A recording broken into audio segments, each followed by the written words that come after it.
Good morning, guys. I'm totally fine. I just have a cold, so I'm gonna stay home today, but I'll be back in class tomorrow, Monday, not tomorrow.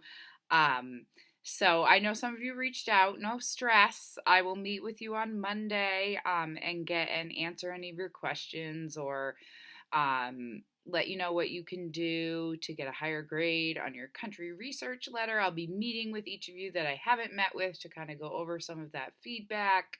I got tested. I do not have the coronavirus, so no worries. I just want to get some more rest so I'm ready to go on Monday. All right, so A Long Walk to Water, Chapter 12. We're making our way through this book. So we'll start with Naya's story, and if you remember, there are men. They are clearing the land to dig a well. An iron giraffe, a red giraffe that made very loud noises. The giraffe was a tall drill that had been brought to the village by the two men who had visited earlier. They had returned with a crew of 10 more men and 2 trucks, one hauling the giraffe drill along with other mysterious equipment, and another loaded with plastic pipe. Meanwhile, the land was still being cleared. Naya's mother tied the baby on her back and walked with several other women to a place between the village and the pond. They collected piles of rocks and stones and tied them up into bundles using sturdy cloth. They balanced the bundles on their heads, walked back to the drilling site, and emptied the rocks onto the ground. Other villagers, using tools borrowed from the visitors, pounded the rocks to break them up into gravel. Many loads of gravel would be needed. Naya didn't know why, and the piles of gravel grew larger each day. The clangor of machinery and hammer greeted Naya each time she returned from the pond. Unfamiliar noises that mingled with the voices of men shouting and women singing. It was the sound of people working hard together. But it did not sound at all like water. Itang Refugee Camp, Ethiopia, 1985.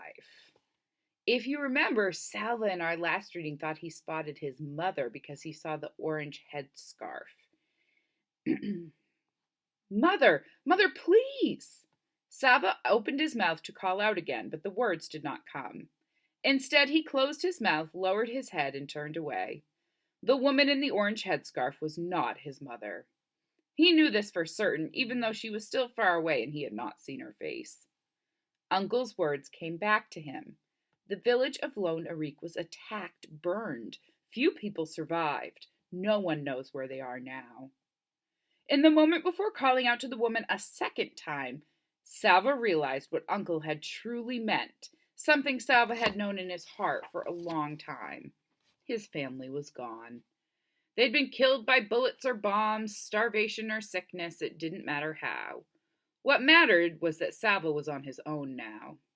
He felt as though he were standing on the edge of a giant black hole, a hole filled with the black despair of nothing. I'm alone now. I'm all that's left of his family. His father, who had sent Salva to school, brought him treats like mangoes, trusted him to take care of the herd. His mother, always ready with food and milk and a soft hand to stroke Salva's head. His brothers and sisters, whom he laughed with and played with and looked after, he would never see them again. How can I go on without them? So I think this is typical Salva wanting to give up, giving into hopelessness and despair. But wait a minute. But how can I not go on? They would want me to survive, to grow up and make something of my life, to honor their memories. What was it that Uncle had said that first terrible day in the desert? Do you see that group of bushes? You only need to walk as far as that group of bushes. Uncle had helped him get through the desert that day, bit by bit, one step at a time. Perhaps Salva could get through life at the camp the same way. I need only to get through the rest of this day, he told himself. This day and no other. If someone had told Salva that he would live in the camp for 6 years, he would have never believed it. So we're kind of introduced to the theme message again of only get through this day, and then you can get through that day, and just focus on the right now, not the never-ending hopelessness or heaviness of the task at hand. And we talked about that yesterday in our motif to theme lesson with a long walk to water, and perseverance by breaking something down into small steps or pieces and only focusing on that step or piece in the moment instead of giving up. We are going to talk on Monday a little bit about the orange headscarf and what it might symbolize. We're also going to continue to talk about theme messages on Monday and add to our reading journals, and that's when I'll be able to conference with some of you. Have a good day.